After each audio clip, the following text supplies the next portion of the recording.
സുൽത്താൻ ബത്തേരിയുടെ സുൽത്താൻ IC Balakrishnan MLA ആണ് ചേരുന്നത്. മന്ത്രിസ്ഥാനം പ്രതീക്ഷിക്കുന്നു, വയനാട്ടുകാരും പ്രതീക്ഷിക്കുന്നു. കാരണം 4ാം തവണയാണ് നിയമസഭയിലേക്ക് വരുന്നത്.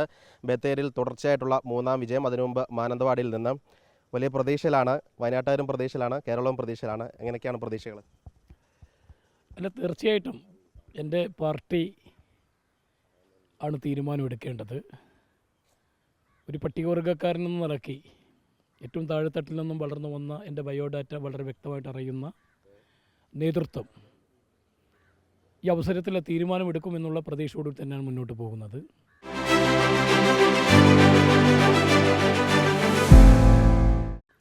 കഴിഞ്ഞ കാലങ്ങളിൽ കേരളത്തിൽ ഉമ്മൻചാണ്ടി ഗവൺമെൻറ് കാലത്ത് പട്ടികജാതി വകുപ്പും പട്ടികവർഗ വകുപ്പുമായി 2 വകുപ്പായി വിഭജിച്ചിട്ടുണ്ട്.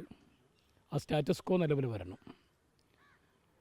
മാത്രമല്ല, ഇടതുപക്ഷ ജനാധിപത്യ മുന്നണി ഗവൺമെൻറ് കാലത്തും പട്ടികജാതിക്കാരനും പട്ടികവർഗത്തിൽപ്പെട്ട വർക്കുകളും ഒക്കെയാണ് ഇത് കൈകാര്യം ചെയ്തത്. കാരണം അതിലൊരു പ്രത്യേകതയുണ്ട്. കേരളത്തിൽ ഇന്ത്യക്ക് സ്വാതന്ത്ര്യം കിട്ടിയിട്ട് 75 വർഷം കഴിഞ്ഞിട്ടും ഇന്നും പാവപ്പെട്ട പട്ടികവർഗക്കാർ ഏറ്റവും യാചന അനുഭവിച്ചുകൊണ്ടിരിക്കുക. അപ്പോൾ സ്വാഭാവികമായും ജനസംഖ്യ കൂടി വരുന്ന ഈ ഘട്ടത്തിൽ അവരുടെ ക്ഷേമപ്രവർത്തനങ്ങൾ കാര്യക്ഷമമായി കേന്ദ്ര സംസ്ഥാന ഗവൺമെൻറ്റുകളെ യോജിപ്പിച്ച് തദ്ദേശ സ്വയംഭരണ സ്ഥാപനങ്ങളെ യോജിപ്പിച്ച് പദ്ധതികൾ ആവിഷ്കരിക്കണമെങ്കിൽ അതിന് പ്രത്യേക ഒരു വകുപ്പ് ഉണ്ടാകേണ്ടത് അനിവാര്യമാണ്. പ്രത്യേകിച്ച് നിങ്ങൾ പറഞ്ഞതുപോലെ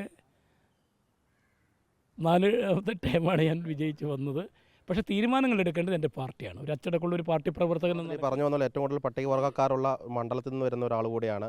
ഏക MLA ആണ് പട്ടികവർഗ്ഗത്തിൽ നിന്നുള്ള. അപ്പോൾ എല്ലാവിധ യോഗ്യതയുണ്ട്. അത് നേതൃത്വത്തെ ബോധ്യപ്പെടുത്താൻ കഴിഞ്ഞോ?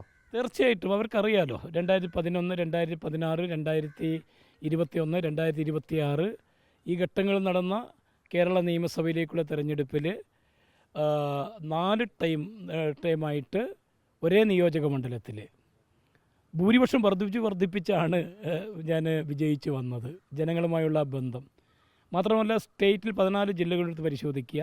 ഏറ്റവും കൂടുതൽ പട്ടികവർഗ്ഗക്കാരുള്ള ജില്ല വയനാടാണ്.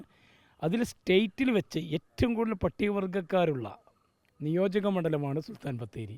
ആ സുൽത്താൻ ബത്തേരിയിൽ നിന്നാണ് 4 ടൈം ഭൂരിപക്ഷം വർദ്ധിപ്പിച്ച വിജയിച്ച് വന്നത്. സ്വന്തം ഭൂരിപക്ഷമല്ല, രാഹുൽ ഗാന്ധി മത്സരിച്ചപ്പോൾ അവിടെ DCC പ്രസിഡന്റ് ആയിരുന്നു. രാഹുൽ ഗാന്ധിയുടെ ഭൂരിപക്ഷം വർദ്ധിപ്പിച്ച ഒരു മണ്ഡലം കൂടിയാണ് ബത്തേരി. അത് എനിക്ക് ഏറ്റവും വലിയ ഭാഗ്യം കിട്ടിയ എന്താണെന്ന് പറഞ്ഞു കഴിഞ്ഞാൽ 2016 മുതൽ 2021 വരെ ജില്ലാ കോൺഗ്രസ് കമ്മിറ്റിയുടെ അധ്യക്ഷനായിരുന്നു.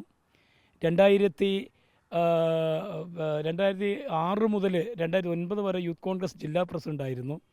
2012 മുതൽ 2016 വരെ ആദിവാസി കോൺഗ്രസ് സ്റ്റേറ്റ് പ്രസിഡൻ്റായിരുന്നു.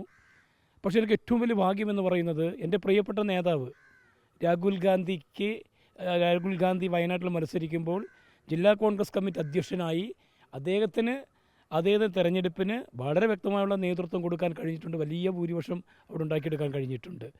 കൂടാതെ അദ്ദേഹം AICC ജനറൽ സെക്രട്ടറി ആയിരിക്കുമ്പോൾ യൂത്ത് കോൺഗ്രസിൻ്റെ ചുമതലക്കാരനായി നിൽക്കുമ്പോഴാണ് കേരളത്തിൽ ഈ രാജ്യത്ത് എല്ലാ സ്റ്റേറ്റുകളിലും ഒരു ജില്ല പട്ടികവർഗ്ഗക്കാർക്കും ഒരു ജില്ല പട്ടികജാതിക്കാർക്കും വേണ്ടി സംവരണം ചെയ്യണമെന്ന് അദ്ദേഹം പ്രഖ്യാപിച്ചത്. ആ പ്രഖ്യാപനത്തിലാണ് ഞാൻ യൂത്ത് കോൺഗ്രസ് ജില്ലാ പ്രസിഡൻ്റായി ടാലൻറ്റ് ടെസ്റ്റിൽ എന്നെ തിരഞ്ഞെടുത്തത്. അപ്പോൾ അന്നും ഇന്നും പാർട്ടിയുടെ നല്ല സപ്പോർട്ട് എനിക്ക് ലഭിച്ചിട്ടുണ്ട്. അതുകൊണ്ട് തന്നെ ഈ പട്ടികവർഗ കുടുംബത്തിൽ താഴെത്തട്ടിൽ നിന്നും ജനിച്ച് കുറേ കാലങ്ങളായി KSU മുതൽ ഇങ്ങോട്ട് രാഷ്ട്രീയ പ്രവർത്തനം ആരംഭിച്ച എന്നെ എൻ്റെ ബയോഡാറ്റ പരിശോധിച്ച് എൻ്റെ പ്രവർത്തന ശൈലി പരിശോധിച്ച് എന്നെ പരിഗണിക്കുമെന്നുള്ള പ്രതീക്ഷയോടുകൂടി ഞാൻ മുന്നോട്ട് പോകുമ്പോൾ ആ തീരുമാനങ്ങൾ എടുക്കേണ്ടത് പാർട്ടിയാണ്. ആ പാർട്ടി, എൻ്റെ നേതാക്കൾ എന്നെ കൈവിടില്ല എന്നൊരു വിശ്വാസം എന്നെ സംബന്ധിച്ചുണ്ട്. പാർട്ടി ഏൽപ്പിച്ചാൽ വളരെ കൃത്യമായി ഈ വകുപ്പ് കൈകാര്യം ചെയ്യുന്നതിന് വേണ്ടിയുള്ള നിലപാടുകളെടുക്കും. മറ്റ് ഡിമാൻഡുകളൊന്നും ഞാൻ വെക്കാറില്ല. അച്ചടക്കമുള്ള പ്രവർത്തനങ്ങൾക്ക് പാർട്ടി പറയുന്ന കാര്യങ്ങൾ കൃത്യമായി പാലിക്കപ്പെടും. അതിലും IC വലിയ പ്രതീക്ഷയിലാണ്. പട്ടികവർഗ്ഗക്കാർക്ക് വേണ്ടി ഒരു MLA വരണം, അത് മന്ത്രിയാകണം. പ്രത്യേകിച്ച് വയനാട്ടിൽ നിന്ന് മന്ത്രി PK ജയലക്ഷ്മി വന്നിരുന്നു, OR കേൾ വന്നു. അതിനുശേഷം IC ബാലകൃഷ്ണൻ കൂടി ആ വകുപ്പ് കൈകാര്യം ചെയ്യണമെന്ന ആഗ്രഹമാണ് അദ്ദേഹം മുന്നോട്ട് വയ്ക്കുന്നത്. ഏതായാലും വലിയ പ്രതീക്ഷയിലാണ് അദ്ദേഹം ഉള്ളത്. തിരുവനന്തപുരത്ത് നിന്ന് വീഡിയോ ജേർണലിസ്റ്റ് മഹേഷ് കുമാറിനൊപ്പം റിപ്പോർട്ടർ സിനോജ് തോമസിന് റിപ്പോർട്ടർ.